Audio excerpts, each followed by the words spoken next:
secara singkat saja apa yang kita sampaikan kemarin. Yang pertama, berkah, ya, berkah di dalam penjelasan para ulama artinya adalah kathratul khair wastimraruhu. Berkah itu artinya kebaikan yang banyak dan terus menerus, itu berkah, ya. Jadi berkah itu kebaikan yang memiliki dua sifat. Sifat yang pertama banyak dan sifat yang kedua terus menerus. Karena terkadang ada orang dapat kebaikan sedikit, atau dia dapat kebaikan banyak tetapi tidak terus menerus, ya. Sedangkan berkah kebaikan yang banyak dan terus menerus. Kemudian juga telah kita sampaikan keberkahan itu datang dari siapa? Allah Subhanahu wa taala. Nabi sallallahu alaihi wasallam menyebutkan dalam hadis yang diriwayatkan oleh Imam Muslim, al-barakatu minallah. Keberkahan itu datang dari Allah. Maka cari keberkahan itu kepada Allah Subhanahu wa taala. Meskipun keberkahan itu ada pada Allah, tetapi Allah terkadang meletakkan keberkahan pada benda-benda tertentu. Allah terkadang meletakkan keberkahan pada waktu-waktu tertentu. Terkadang Allah meletakkan keberkahan pada tempat-tempat tertentu. Dan untuk mencari keberkahan dari benda-benda tertentu, maka kita harus memperhatikan tiga hal, sebagaimana yang telah kita sampaikan kemarin, ya. Yang pertama, kita harus punya dalil bahwasanya benda itu memiliki keberkahan. Harus punya dalil. Karena tidak semua benda Allah letakkan keberkahan di dalamnya. Sebagian benda saja. Maka untuk mengetahui benda itu berkah atau tidak harus ada dalil. Contoh misalkan air Zam-Zam berkah, ada dalilnya. Nabi SAW bersabda, innaha mubarakatun, air Zam-Zam itu berkah, ada dalilnya. Tetapi air bekas minum seorang ustadz, tidak ada dalil yang mengatakan dia berkah, ya. Bekas minum seorang ustadz, seorang tokoh dan semisalnya. Maka sekali lagi, yang pertama yang harus diperhatikan, kita harus punya dalil yang menunjukkan benda itu punya apa? Keberkahan. Perkara yang kedua yang harus diperhatikan, kita harus punya dalil yang menjelaskan bagaimana cara mengambil berkah dari benda yang berkah itu.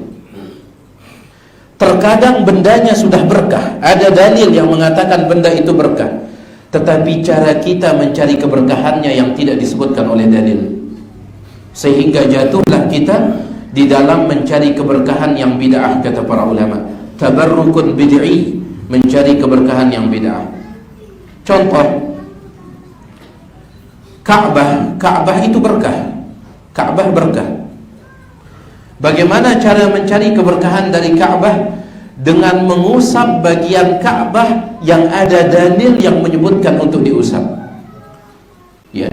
Dan yang diusap dari Ka'bah menurut kesepakatan 4 mazhab hanya 2. Yang pertama adalah Hajar Aswad, bahkan kalau bisa dicium, ya. Dan yang kedua adalah Rukun Yamani. Rukun Yamani. Oleh karena itu mengusap semua dinding Ka'bah, maka 4 mazhab mengatakan itu bid'ah. 4 mazhab mengatakan itu bid'ah. Ka'bahnya sudah berkah, Ka'bahnya sudah berkah, tetapi cara Anda mencari keberkahan dengan mengusap seluruh tubuh Ka'bah, mengusap seluruh dinding Ka'bah, ini yang tidak ada dalilnya, ya. Maka yang kedua yang harus diperhatikan sebagaimana yang telah kita sampaikan, yaitu kita harus punya dalil tentang cara mencari keberkahan dari benda yang sudah berkah itu. Adapun yang ketiga yang telah kita sebutkan adalah kita harus meyakini benda-benda tersebut hanyalah sebab untuk mendapatkan keberkahan. Yang memberikan keberkahan siapa? Allah Subhanahu wa taala. Itulah dia pembahasan kita di pertemuan sebelumnya. Sekarang kita masuk membaca apa yang dicatatkan oleh Imam Muhammad bin Abdul Wahhab dalam kitab ini. Beliau di sini membawakan 2 dalil, satu dalil dari ayat Al-Quran dan satunya dari hadis Nabi sallallahu alaihi wasallam. Beliau mengatakan, wa qaulullahi ta'ala, firman Allah Subhanahu wa ta'ala, kemajuan sedikit. Ya. Kemajuan sedikit.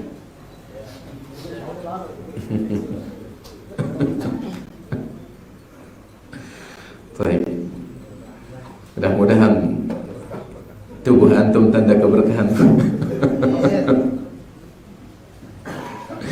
Baik.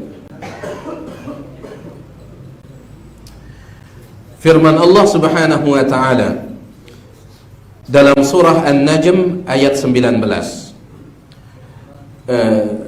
Kitab ini dicetak di dalam beberapa cetakan. Sebagian cetakan menyebutkan satu ayat saja. Ya, surah An-Najm ayat 19. Sebagian cetakan menyebutkan dua ayat. Wallahu alam, dan sepertinya itu dia yang lebih tepat sebenarnya, dua ayat. Allah Subhanahu wa taala berfirman, kata beliau, "Afara'aitumul Lata wal Uzza." Ayat 19 dari surah An-Najm. Ayat berikutnya, "Wa manata tsalitsata al-ukhra." Afara'aitum, bagaimana menurut kalian, Al-Lata, tentang patung Lata, wal Uzza, dan patung Uzza. Kemudian wa manata tsalitsata al-ukhra, dan yang ketiganya adalah patung Manah. Nah, beliau membawakan sebagai dalil yang pertama adalah ayat Al-Quran surah An-Najm ayat 19 dan ayat 20 untuk menjelaskan bahwasanya kebiasaan orang jahiliyah dahulu, mereka mencari keberkahan kepada patung-patung mereka itu. Ya. Dan di antara patungnya orang Quraisy, patung yang paling besar dan yang paling masyhur terkenal ada tiga. Yang pertama adalah Al-Lata, dan yang kedua adalah Al-Uzza, dan yang ketiga adalah Al-Manah. Ini tiga patung yang ada di tanah Arab pada saat itu, meskipun tempatnya beda-beda. Adapun Al-Lata ini merupakan patung yang ada di kota Taif. Antum yang sudah umrah pasti tahu kota Taif, ya, Taif. Sekarang Taif ini seperti Sembadun. Ya, sejuk menjadi wisata sekarang Taif ini. Nah, patung Al-Lata ini dia berada di Taif.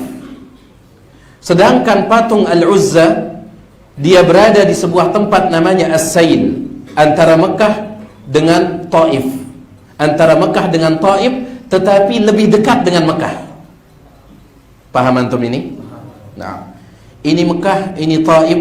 Patung itu berada di antaranya, tetapi lebih dekat dengan Mekah daripada Taifnya.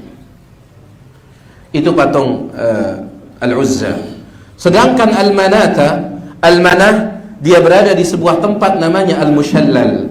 Al-Mushallal ini sebuah tempat antara Mekah dengan Madinah. Antara Mekah dengan Madinah, tapi lebih dekat dengan Madinah. Lebih dekat dengan Madinah.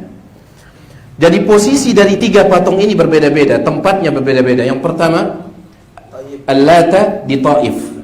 Di Taif. Sedangkan yang kedua Al-Uzza, ya, di Sail antara Mekah dengan Taif, tetapi lebih dekat dengan Mekah.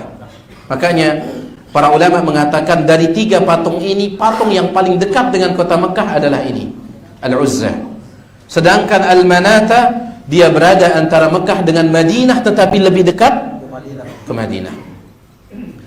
Ini tiga patung yang paling terkenal dan paling besar serta paling diagungkan oleh orang-orang Arab pada saat itu. Ya. Dan di antara bentuk pengagungan mereka, mereka mencari keberkahan dari patung ini. Mereka mencari keberkahan dari patung-patung tersebut. Ya. Subhanallah. Bahkan sebagian ulama mengatakan untuk Al-Lata, patung Lata, sebagian ulama menyebutkan asal-usul patung Lata ini. Ya, ada yang menyebutnya dengan sebutan Lata, ada yang menyebutnya dengan sebutan Latta, pakai tasdid, Latta. Ya. Sebagian ulama membacanya seperti itu. Afara'aitumul Lata wal Uzza, ini bacaan rata-rata ulama. Sebagian ulama membacanya Afara'aitumul Lata wal Uzza, pakai tasdid. Nah, ulama yang mengatakan bacaannya tasydid, mereka mengatakan kenapa disebut Lata? Lata ini dulu adalah orang saleh yang kerjaannya duduk di atas sebuah batu. Kerjaannya duduk di atas sebuah batu untuk apa? Untuk bikin makanan yang kemudian dia sedekahkan kepada jamaah haji. Duduk di atas batu, bikin makanan, numbuk makanan. Setelah jadi makanan itu, bagi-bagikan ke jamaah haji. Selesai habis semuanya, bikin lagi di atas batu itu. Dikatakan oleh sebagian ulama, ketika ia meninggal dunia, maka sebagian orang membuat patungnya dan mengagungkan patungnya, dan bahkan ada mencari keberkahan di batu tempat dia duduk. Ya. Bukan hanya di patungnya, bahkan batu tempat dia duduk diusap-usap untuk mencari keberkahan. Makanya sangat cocok beliau bawakan ayat ini sebagai dalil tentang masalah mencari keberkahan. Dan ini tentunya cara mencari keberkahan yang benar atau salah? Salah, ini syirkiyah, syirik. Ya. Mencari keberkahan dari patung seperti Lata, Uzza dan juga Manah. Nah, ini dia dalil yang pertama yang beliau bawakan. Dalil yang kedua dari hadis Nabi SAW. An Abi Waqid Al-Laythi qala, dari Abu Waqid Al-Laythi, seorang sahabat radhiyallahu anhu, ya, kunyahnya Abu Waqid. Mohon maaf Abu Hur. Abu Hur itu kunyah antum? Kunyah antum praman dah? Abu Hur itu nama perawatnya. Oh, baik. Nama bajangnya? Abu Hur itu. Baik. Sahabat ini pramannya Abu Waqid Al-Laythi. Praman bahasa dari itu? Ya, nah. Abu Waqid Al-Laythi pramannya. Adapun nama aslinya diperselisihkan oleh ulama. Siapa nama aslinya? Sebagian ulama mengatakan Al-Harith bin Auf. Sebagian ulama sebaliknya, Auf ibn Al-Harith. Ada yang mengatakan nama dia Al-Harith, bapak dia Auf. Ada yang mengatakan justru nama dia Auf, bapak dia yang Harith. Ada yang mengatakan Auf bin Malik. Intinya ada khilaf tentang nama aslinya. Akan tetapi dia dikenal dengan pramannya, kunyahnya Abu Waqid Al-Laythi radhiyallahu anhu. Qal, dia berkata, kharajna, kami keluar, ma'a Rasulillah sallallahu alaihi wasallam, bersama Rasulullah sallallahu alaihi wasallam. Kami keluar bersama Nabi alaihi salatu wasallam. Keluar kemana? Ila Hunainin, menuju Hunain. Menuju sebuah tempat namanya Hunain. Hunain ini juga sebuah tempat antara Mekah dengan Taif. Hunain ini, ya. Beliau pergi ke sana untuk apa? Untuk berperang melawan sebuah suku namanya suku Hawazin yang tinggal di sana, suku Yahudi. Ya. Hunain. Beliau berangkat ke sana bersama para sahabat dan kejadiannya pada tahun 8 Hijriah. Setelah beliau selesai menaklukkan kota Mekah yang disebut dengan Fathu Makkah. Fathu Makkah, penaklukan kota Mekah tahun 8 Hijriah. Antum bayangkan ini. Baru 19 hari beliau selesai menaklukkan kota Makkah, turun perintah Allah pergi berperang melawan Hunain. Ya, perjuangan Nabi SAW dan para sahabat. Baru 19 hari melakukan penaklukan terhadap kota Makkah, sudah turun perintah untuk berperang. Makanya dikatakan oleh Imam Ibnu Hajar Asqalani, kalau dikumpulkan jumlah peperangan yang dilakukan oleh para sahabat, ya, entah bersama Nabi SAW ataupun tidak bersama Nabi, kalau dikumpulkan jumlahnya lebih dari 100. Lihat perjuangan mereka supaya hidayah Islam ini nyebar. Luar biasa perjuangan mereka, ya. Semangat mereka luar biasa untuk menyebarkan dakwah Islam ini, karena Allah Subhanahu wa taala memerintahkan seperti itu. Qatiluhum hatta la takuna fitnatun wa yakuna ad-dinu lillah. Perangi mereka supaya tidak terjadi fitnah kesyirikan di atas muka bumi, dan supaya agama dan ibadah hanya untuk Allah Subhanahu wa taala. Mereka berperang Perang Badar terjadi pada tahun 2 Hijriah, Perang Uhud tahun 3 Hijriah. Baru 1 tahun sudah terjadi peperangan lagi. Luar biasa pengorbanan mereka. Ya, subhanallah. Baik. Jadi baru 19 hari dari kejadian Fathu Makkah sudah turun perintah untuk apa? Perang menuju mana? Hunain, menuju Hunain. Pada tahun 8 Hijriah. Jumlah yang dibawa oleh Nabi SAW, pasukan yang dibawa menuju Hunain, jumlahnya adalah 12.000. 10.000 beliau bawa dari Madinah. 10.000-nya beliau bawa dari Madinah untuk menaklukkan kota Mekah. Ya, sudah saya katakan tadi, Hunain ini terjadi setelah penaklukan kota Mekah. Nabi membawa 10.000 pasukan dari Madinah menuju Mekah. Dari Mekah tidak pulang ke Madinah, langsung ke Hunain. 10.000 yang beliau bawa dari Madinah, sahabat-sahabat senior, sahabat-sahabat yang imannya sudah mantap. Beliau bawa 10.000 dari Madinah ke Mekah. Nah, ketika Fathu Makkah, penaklukan kota Mekah, rata-rata orang Mekah masuk Islam. Maka yang baru masuk Islam ini 2.000 di antara mereka ingin ikut berperang juga ke menuju Hunain. Sehingga jumlahnya berapa? 12.000. 10.000-nya sahabat Madinah, 2.000-nya itu yang baru masuk Islam ini. Kenapa tiang sampaikan ini? Karena Abu Waqid Al-Laythi mengatakan, wa nahnu, saat itu kami hudatsa'u, baru saja keluar ahdin bi kufrin, dari kekafiran. Kami baru saja keluar dari kekafiran. Maksudnya yang 2.000 itu ya, baru mu'allaf yang 2.000 itu. Adapun 10.000-nya sudah mantap imannya. 10.000 beliau bawa dari Madinah. Tapi yang 2.000 ini baru masuk Islam. Baru 19 hari masuk Islam sudah berangkat perang. Membetadah nabur. Mesin orayang. Baik. Berangkat mereka. Dan subhanallah, ya, terjadi beberapa pelanggaran ketika berjalan menuju Hunain. Salah satu pelanggaran itu yang disebutkan dalam hadis ini. Tapi ada pelanggaran yang lain.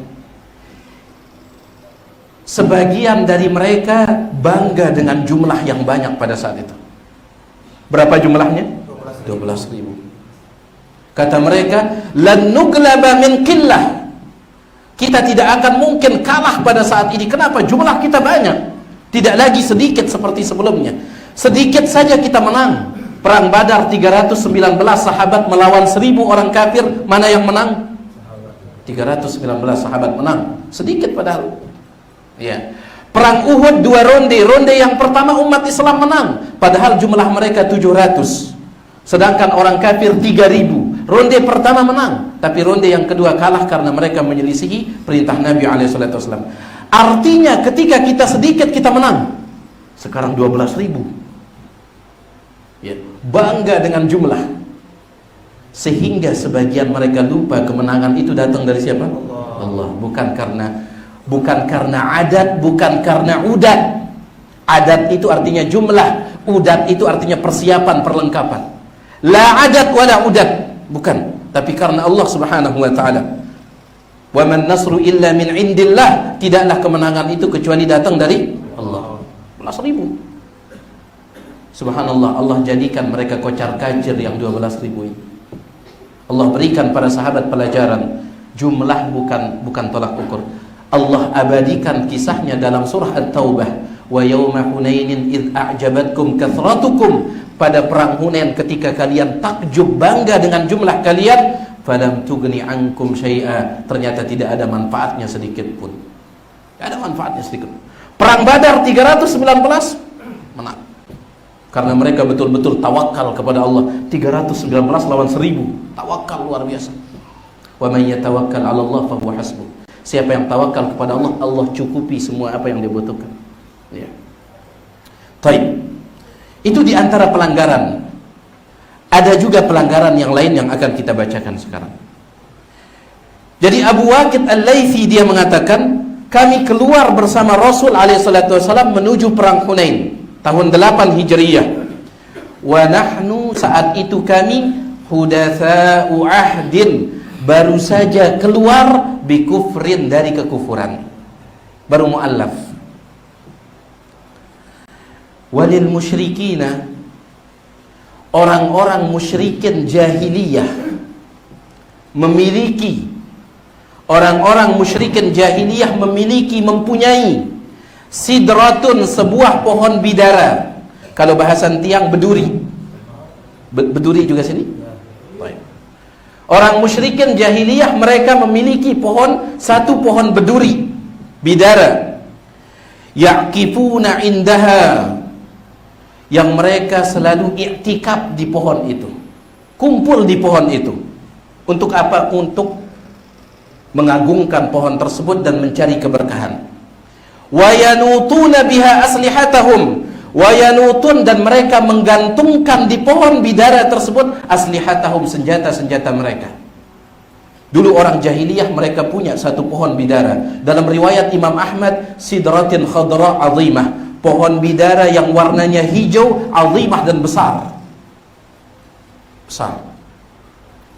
Ya, subhanallah. Karena pohon bidara itu dia besar, hijau, makanya mereka agungkan. Sebagian orang sekarang, lulun apa namanya yang besar-besar itu? Bunut. Nah, sebagian orang karena besar pohon bunutnya diagungkan. Nah, orang jahiliyah dahulu karena pohon bidara tersebut besar, maka mereka pun mengagungkannya. Gimana caranya mengagungkannya? Mereka melakukan 3 hal. Yang pertama, mereka selalu i'tikaf di sana, kumpul di sana. Yang kedua, mereka mengagungkan pohon tersebut. Dan yang ketiga, mereka mencari keberkahan dengan cara menggantungkan senjata di sana. Pedang mereka gantungkan di pohon itu. Tombak mereka gantungkan di pohon itu. Panah mereka gantungkan di pohon itu. Syekh Saleh bin Abdul Aziz Sindi hafizahullah mengatakan, kenapa mereka gantungkan senjata mereka di sana? Karena mereka punya keyakinan, kalau pedang mereka gantungkan di sana, maka pedang mereka akan jadi pedang yang sakti, pedang yang hebat. Begitu pula dengan panah mereka, kalau mereka gantungkan di pohon bidara itu, maka mereka punya keyakinan panah ini akan sakti, tidak akan meleset ketika ditembakkan, dan seterusnya. Ya. Baik. Itu punyanya orang siapa? Musyrikin jahiliyah, bukan punya sahabat. Musyrikin jahiliyah. Dan ada 2000 yang baru keluar dari kelompok musyrikin itu. Ada 2000 bergabung dengan kelompok sahabat yang 10.000, 2000. Jadi mereka baru saja keluar dari kesyirikan. Sehingga jadi mereka melewati ada orang musyrikin punya pohon bidara. Yuqalu laha, pohon bidara itu dikenal dengan nama Zatu Anwar. Zatu artinya pemilik, anwar barang-barang yang digantung. Pohon bidara itu disebut dengan sebutan apa? Zatu Anwar, pohon pemilik barang-barang yang digantung. Karena orang jahiliyah menggantungkan senjata mereka di sana. Apa kata Abu Waqid Al-Laythi? Famararna, kami pun melewati bisidratin, sebuah pohon bidara yang lain, bukan pohon bidara itu. Kami pun melewati sebuah pohon bidara yang lain, bukan pohon bidaranya orang musyrikin, bukan. Ini pohon bidara itu besar. Baik, kami pun melewati pohon bidara yang lain. Fakulna, kami mengatakan, ya Rasulullah, wahai Rasulullah sallallahu alaihi wasallam, ij'al lana dzata anwatin, tolong jadikan pohon bidara ini sebagai dzatu anwat. Kama lahum dzatu anwat, sebagaimana orang musyrikin punya dzatu anwat yang besar itu. Buatkan kita pengganti ya Rasulullah. Kita sudah meninggalkan pohon bidara yang besar itu, dzatu anwat kita tinggalkan. Masa ndik kanggo kita bikin pengganti yang lain? Yang kecil-kecil sudah. Paham pelunggu ini? Coba lihat. Itulah faidahnya kenapa Abu Waqid Al-Laythi mengatakan kami baru keluar dari kekufuran, supaya antum yang membaca hadis ini memberikan mereka uzur. Mereka masih jahil. Yang 2000 ini masih jahil. Mereka baru keluar, mereka baru jadi mu'allaf. Jadi wajar kalau mereka mengucapkan kalimat pelanggaran seperti itu, wajar. Mereka baru mu'allaf. Begitu pula dengan kita, ikhwah. Kalau ada teman kita baru saja hijrah, baru masuk sunnah, kemudian ternyata dia melakukan pelanggaran, jangan langsung diserang. Sunnah apa ini? Ya subhanallah, baru 2 hari dia ikut sunnah. Baru 2 hari. Wajar kalau dia masih mengingat amalan-amalan sebelumnya. Makanya disebutkan oleh para ulama tentang Al-Imam Abul Hasan Al-Asy'ari. Al-Imam Abul Hasan Al-Asy'ari pemimpin dari madhab Asy'ariyah. Pemimpin dari madhab Asy'ariyah. Dia yang membuat madhab Asy'ariyah. 40 tahun Abul Hasan Al-Asy'ari di dalam mazhab itu, 40 tahun. Setelah 40 tahun dia pun bertaubat, pindah ke madhab Ahlus Sunnati wal Jamaah. Tapi ulama mengatakan bekas-bekas mazhab itu masih ada pada dirinya. 40 tahun dia di sana. 40 tahun dia di sana. Ketika dia keluar dari mazhab tersebut, pindah ke mazhab Ahlus Sunnah, bekasnya masih ada. Dan itu wajar. Wajar. Iya. Jadi subhanallah, ini penting untuk kita perhatikan. Kalau kita melihat teman kita melakukan kesalahan, apalagi dia baru mengenal sunnah, kasih uzur. Kasih uzur. Jangan langsung ditembak habis-habisan. Akhirnya dia pun keluar. Kasih uzur. Baik. Itu manfaat kenapa Abu Waqid Al-Laythi menyebut wa nahnu hudatsa'u ahdin bi kufrin, kami baru keluar dari kekufuran. Beliau sebut di awal cerita ini supaya antum paham dan memberikan kami uzur, begitu. Berikan kami uzur. Ya. Ini penting jemaah sekalian. Kenapa? Karena kita subhanallah, mohon maaf, kita melihat sekarang ini kita lebih mengedepankan suudzon daripada husnuzon. Banyak di antara kita sekarang suudzonnya lebih maju ketimbang husnuzonnya. Ya. Ketika dapat kabar fulan langsung suudzon. Padahal satu-satunya orang yang paling berhak untuk kita berburuk sangka kepadanya adalah diri kita sendiri. Satu-satunya orang yang paling berhak untuk kita curigai diri kita sendiri. Orang lain. Ya. Kecuali kalau sudah jelas orang tersebut dia tahu ilmunya tetapi tetap melakukan pelanggaran, ya boleh pada saat itu seseorang dia suudzon, boleh. Tapi yang paling berhak kita curigai diri kita sendiri. Ya. Dahulu sebagian ulama salaf, kalau saya tidak khilaf, Yusuf ibnul Husain, ketika disampaikan kepadanya tentang harga barang yang mahal, sembako harganya melambung tinggi, dia tidak menyalahkan pemerintah, tidak. Kalau kita langsung habis. Minyak naik, Pak Jokowi yang hancur. Harga beras naik, pemerintah yang dibabat habis. Al-Imam Yusuf ibnul Husain, kalau tiang tidak khilaf, dia Yusuf ibnul Husain ketika dikabarkan kepadanya bahwasanya harga barang melambung tinggi, apa kata dia? Gara-gara saya masih hidup di tengah kalian, Allah hukum kalian seperti ini. Maksudnya apa? Saya penyebabnya. Dosa saya. Lau mitu seandainya saya mati, lastarahan nas, mungkin orang akan hidup tenang, katanya. Lihat, mereka mencurigai diri mereka.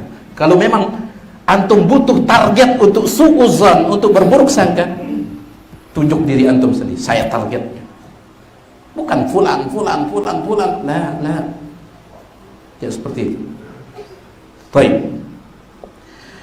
Dia mengatakan famararna bisidratin, kami melewati sebuah pohon bidara selain dari dzatu anwat tadi itu, selain. Fakulna, kami pun memberikan usulan, ya Rasulullah. Ya. Siapa yang memberikan usulan? Yang dari kalangan 2000 atau 10.000? Yang 2000. Yang mungkin, kata para ulama, tidak mungkin. Mereka imannya kuat. Baik. Ij'al lana dzata anwatin, tolong buatkan untuk kami pohon bidara keramat yang baru. Kama lahum dzatu anwat, sebagaimana mereka punya pohon bidara yang keramat yang namanya dzatu anwat itu. Subhanallah. Faqala Rasulullah sallallahu alaihi wasallam. Mendengar itu Rasulullah sallallahu alaihi wasallam berkata, Allahu Akbar. Beliau bertakbir, kaget. Antum lihat akhir dari hadis ini yang punya kitab Rawahu Tirmidzi. Hadis ini diriwayatkan oleh Imam Tirmidzi, ya. Tetapi lafaz Allahu Akbar itu tidak ada dalam riwayat Imam Tirmidzi, tidak ada. Allahu Akbar itu tidak ada dalam riwayatnya Imam Tirmidzi. Dalam riwayatnya Imam Tirmidzi, Subhanallah. Subhanallah. Dalam riwayat Imam Tirmidzi. Adapun Allahu Akbar itu riwayatnya Imam Ahmad dan yang lainnya. Riwayatnya Imam Ahmad dan yang lainnya. Baik, Nabi SAW bertakbir mendengarkan itu. Allahu Akbar. Kaget. Ya. Dalam riwayat Imam Tirmidzi bertasbih, Subhanallah. Maka dari sini para ulama mengatakan di antara ucapan yang diucapkan ketika seseorang itu dia mendengarkan sesuatu yang besar, perkara yang besar, baik perkara besar itu perkara yang bagus ataupun perkara yang buruk, dia bertakbir, Allahu Akbar. Kalau antum mendengar sesuatu yang besar seperti ini besar, ini permintaan untuk berbuat syirik. Bayangkan, mintanya kepada Nabi SAW, ya Rasulullah, coba buatkan kita fasilitas untuk berbuat syirik. Rasul ini yang dimintai, besar ini. Makanya Nabi SAW bertakbir, Allahu Akbar. Dalam riwayat Imam Ahmad dan yang lainnya, dalam riwayat Tirmidzi, Subhanallah. Jadi kalau antum kaget mendengar sesuatu yang besar, entah itu dia bagus ataupun buruk, boleh bertakbir. Mana dalil tentang yang bagus? Nabi SAW bersabda kepada para sahabat, Ala tardawna an takuna thulutha ahlil jannah. Wahai para sahabat, wahai umatku, umat Islam, kalian ridho tidak kalau kalian menjadi sepertiga dari seluruh penduduk surga? Dari semua penduduk surga, sepertiganya dari kalangan kalian. Kalian ridho? Kata sahabat yang meriwayatkan hadis ini, fakabbarna, kami pun bertakbir, Allahu Akbar. Ini berita bagus atau buruk? Bagus. Semua penduduk surga, sepertiganya dari kalian. Kami pun bertakbir. Kemudian Nabi SAW mengatakan, ama tardawna an takunu syatra ahlil jannah. Apakah kalian ridho kalau kalian menjadi setengah dari keseluruhan penduduk surga? Semakin banyak atau berkurang? Kalau tadi kan sepertiga, sekarang setengah. Semakin banyak. Fakabbarna, kami semakin bertakbir, Allahu Akbar. Baik. Kemudian Nabi SAW mengatakan, ama tardawna an takuna thulutsai ahlil jannah. Apakah kalian ridho kalau kalian menjadi 2/3 dari keseluruhan penduduk surga? Fakabbarna, kami pun bertakbir. Ya. Syekh Muhammad bin Shalih Al-Utsaimin rahimahullah, beliau mengatakan, ini yang kita ucapkan ketika kita kagum atau ketika kita mendengar sesuatu yang besar, bukan bertepuk tangan, bukan bertepuk tangan. Baik.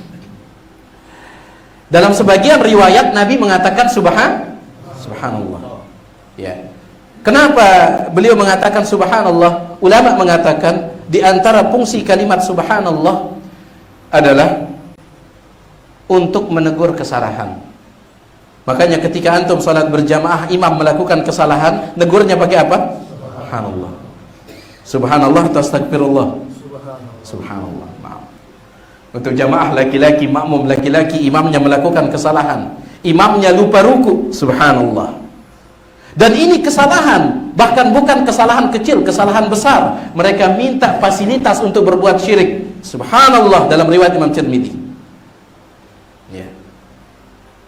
Mudah-mudahan jelas ya. Jadi beliau mengatakan Allahu Akbar, innaha sunan Innaha, sesungguhnya ini as-sunan, adalah sunan. Sunan itu cara-cara umat terdahulu. Ucapan yang kalian ucapkan ini persis seperti ucapan umat terdahulu.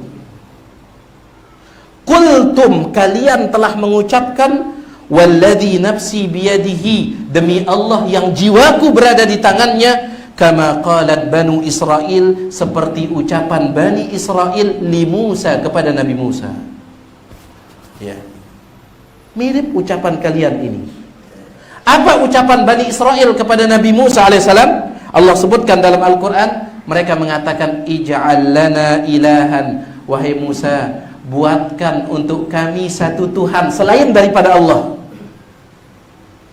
Kama lahum alihah, sebagaimana mereka punya banyak Tuhan. Masa kita hanya satu Tuhannya Allah saja? Coba buatkan kita tambahan satu Tuhan saja. Itu permintaan Bani Israel kepada Nabi Musa. Buatkan untuk kami satu Tuhan sebagaimana mereka punya banyak Tuhan. Dan sebagian sahabat Nabi pada saat itu yang baru mu'allaf ini, mereka mengatakan, buatkan untuk kami pohon keramat sebagaimana mereka punya pohon keramat. Mirip. Ya, ucapan kalian sama. Kemudian Musa mengatakan, qala innakum qaumun tajhalun, kalian adalah orang-orang yang jahil. Selanjutnya Nabi menyebutkan, la tarkabunna, kalian benar-benar akan mengendarai, akan mengikuti sunana, cara-cara man kana qablakum, umat sebelum kalian. Yaitu tasyabbuh ini akan tetap ada. Tasyabbuh akan ada. Ya. Baik. Kalian akan mengikuti cara-cara umat-umat sebelum kalian. Bahkan dalam riwayat yang lain Nabi SAW mengatakan, shibran bi shibrin, sejengkal demi sejengkal, wa dhira'an bi dhira'in, sehasta demi sehasta. Hatta law dakhalu juhra dabbin, seandainya mereka umat terdahulu masuk ke dalam lubang dab, la dakhaltumuhu, kalian pun juga akan ikut masuk. Saking tasyabbuhnya. Dan itu musyahad, kita saksikan. Ya, tasyabbuh dalam urusan akidah ada, tasyabbuh dalam urusan ibadah gelanyap, tasyabbuh di dalam tindak tanduk sehari-hari ada. Ya. Tasyabbuh di dalam berpakaian ada tidak? Ada. Tasyabbuh di dalam perhiasan ada tidak? Ada. Ya, Syekh Muhammad bin Saleh Al-Utsaimin ketika ditanya tentang wanita memakai kutek, cap kuku, kata beliau, saya mendengar itu kebiasaannya wanita-wanita kafir, kata beliau. Saya mendengar itu kebiasaannya wanita-wanita kafir. Ya. Oleh karena itu sebaiknya dihindarkan, kata beliau, pemasangan cap kuku itu. Ya. Adapun pakai serangga atau apa namanya? Pacar. Apa? Pancar. Nah, kalau itu ya ada dalilnya kalau itu. Tetapi yang ini kutek ini, Syekh bin Utsaimin sebutkan dalam Majmu' Fatawa beliau ketika ditanya, ya. Beliau mengatakan, saya mendengar itu kebiasaannya wanita kafir. Dan subhanallah, kutek dalam bahasa Arab itu disebut dengan mungkar. Bagaimana engkau melakukan yang mungkar, kata beliau. Baik, dalam bahasa Arab kutek itu disebut dengan mungkar, jamaknya manakir. Baik, jadi ini dia hadis tentang dalil tidak bolehnya bertabarruk. Jadi mereka tidak boleh bertabarruk dengan pohon kayu, dengan bebatuan dan semisalnya. Ya, karena kebiasaan itu adalah kebiasaannya orang jahiliyah dahulu. Mereka punya satu pohon bidara yang mereka sebut dengan Dzatu Anwat. Rawahu Tirmidzi, hadis ini diriwayatkan oleh Imam Tirmidzi. Begitu pula Imam Ahmad dan yang lainnya. Wa sahhahu, dan Imam Tirmidzi mengatakan hadis ini sahih. Hadis ini juga disahihkan oleh Imam Ibnul Qayyim, Ibnu Hibban, Syekh Albani dan yang lainnya. Wallahu ta'ala a'la wa alam. Dengan demikian selesai kita dari bab yang ke-9, bab tentang mencari keberkahan dari pohon, dari bebatuan atau yang lainnya. Kalau antum ingin mencari keberkahan, pertama cari dari Allah Subhanahu wa taala. Boleh mencari keberkahan dalam benda-benda tertentu dengan 3 syarat yang telah kita sebutkan. Antum harus punya dalil benda itu memiliki keberkahan. Yang kedua, antum harus punya dalil yang menjelaskan cara antum mencari keberkahan dari benda yang berkah itu. Dan yang ketiga, yakini benda tersebut hanya sebab Allah yang memberikannya. Wallahu ta'ala alam. Selesai kita dari pembahasan ini. Ngundang maaf atas segala kekurangan. Kalau ada yang ingin ditanyakan, yang persilahkan selesai azan kalau ada.